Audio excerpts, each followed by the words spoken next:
আওয়ামী লীগ বাংলাদেশে আর কোনোদিন উঠে দাঁড়াতে পারলে আমি মনে করি যে আমাদের রাজনৈতিক পড়াশোনা যা করেছি সবই বৃথা যাবে।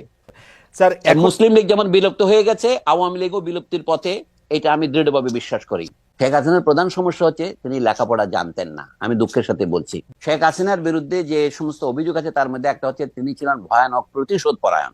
আমি বলছি এখনো যদি এই দফায় যদি এরা নিজেরা নিজেদেরকে ক্লিন করে আসে, চীনে যেমন ছিল কনফেশন করলেই তো হয় যে আমি এটা ভুলটা করেছিলাম, ভাই আমি করব না। আমি শুনেছি আওয়ামী লীগের কোন এক নেতা, মানে প্রথম শ্রেণীর নেতাদের একজন বলে কি আওয়ামী লীগ এখন জনগণের কাছে মাপ চাইতে প্রস্তুত, কিন্তু মাপ তো তাদের নেত্রী চাইতেছে না। মানে চাইলেও আমাদের খুনের অপরাধের কোনো মার্জনা হয় না। যারা খুনের সাথে হত্যার সাথে জড়িত তাদের বিচার ফৌজদারি কাটে হবে, কিন্তু রাজনৈতিক ভাবে আমি মনে করি আওয়ামী লীগ তার বৈধতা, নৈতিক বৈধতা হারিয়েছে। আওয়ামী লীগ বাংলাদেশে আর কোনোদিন উঠে দাঁড়াতে পারলে আমি মনে করি যে আমাদের রাজনৈতিক পড়াশোনা যা করেছি সবই বৃথা যাবে। স্যার মুসলিম লীগ যেমন বিলুপ্ত হয়ে গেছে, আওয়ামী লীগও বিলুপ্তির পথে, এটা আমি দৃঢ়ভাবে বিশ্বাস করি। আওয়ামী লীগ তো ভিন্ন নামে আসবে, কিন্তু পুরনো আওয়ামী লীগ নিজে নিজেকে বিলুপ্ত করে নাই, বাকশাল করে তাকে আবার ফিরিয়ে দেওয়া হয়েছিল, তো সেইটা সে নিজেকে আবার দ্বিতীয় আত্মহত্যা করলো। জানি না, আমি তো তাদের একজন। আমি বলছি যে মানুষ যেটা আশা করে, মানুষ স্বতঃস্ফূর্ত ভাবে এসে যখন ক্ষমা চায়, আমি যে বাংলাদেশের জনগণের ঐতিহাসিক রেকর্ড হচ্ছে বাংলাদেশের জনগণ প্রতিশোধ পরায়ণ নন। শেখ হাসিনার বিরুদ্ধে যে সমস্ত অভিযোগ আছে তার মধ্যে একটা হচ্ছে তিনি ছিলেন ভয়ানক প্রতিশোধ পরায়ণ। আল্লাহ মালুম সত্য কোনটা আমি জানি না, তবে আমার মনে হয় বাংলাদেশের জনগণ শেখ হাসিনার মতো প্রতিশোধ পরায়ণ নন। শেখ হাসিনার প্রধান সমস্যা হচ্ছে তিনি লেখাপড়া জানতেন না, আমি দুঃখের সাথে বলছি। মানে তিনি ছিলেন এটা প্রমাণ কি, তিনি খালেদা জিয়া ম্যাট্রিক পাস করেছে কি করে নাই এই কথাটা এতবার বলতেন, তিনি কিভাবে পরীক্ষা পাস করেছেন সেই পরীক্ষা থেকে তাকে জিজ্ঞাসা করে নাই। মানে তিনি যেভাবে কথা বলতেন তাতে তার মধ্যে কোনো প্রজ্ঞা আছে এটা মনে হতো না।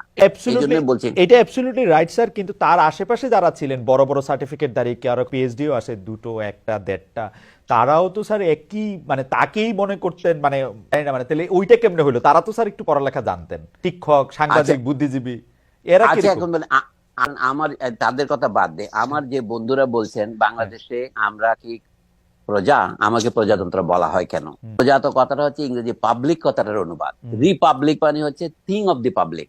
প্রধানমন্ত্রীর তথ্য উপদেষ্টা ছিলেন ইকবাল সোবহান চৌধুরী, এদের কাউকে তো গ্রেপ্তার করে নাই। তো বর্তমান সরকার ঢালাও মামলা দিচ্ছে, এগুলো তো কোনো মামলা টিকবে না, আইনের দৃষ্টিতে টিকবে না।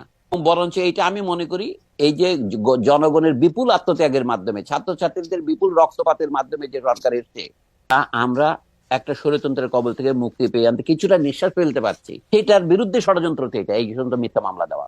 আমার মনে হয় যে প্রফেসর সলিমুল্লাহ খান যেটি বলছেন সেটি আমরা আসলে সবাই মনে রাখতে পারি, যে বিচার আসলে জনগণের সামনে ক্ষমা চাওয়া এবং এইরকম একটি বিচার হওয়া উচিত, আসলে ঢালাও মামলার ক্ষেত্রে না। আমরা মনে হয় যে এটি আসলে অনেকে মনে রাখবেন। এই যে মডেলটা বলি, খালেদ আমাকে বলে যে দক্ষিণ আফ্রিকা যেটা হয়েছিল ট্রুথ এন্ড রেকনসিলিয়েশন, আমরা দেশের সব মানুষকে জেলে ঢুকাইয়া সব মানুষকে নির্বাসনে দিয়ে দেশ চালাতে পারবো না সোজা কথায়, কিন্তু যে অন্যায় করেছে সেটা যদি আপনি বিচার না করেন তাহলে আপনি অন্যায়কে সহ্য করলেন। রবীন্দ্রনাথ ঠাকুর আমাদের সকলের শ্রদ্ধেয়, অন্যায় যে করে আর অন্যায় যে সহে তব ঘৃণা যেন তারে তৃণ সমদহে। এদের কোনো বিচার না করেন, বুদ্ধিজীবীরা পাকিস্তান আমলে অন্যায় করেছে 71 সনে, সেই বিচারটা যদি 70-এর দশকে হয়ে যেত, পরবর্তীকালে এতগুলি নাটক আমাদের করা লাগতো না।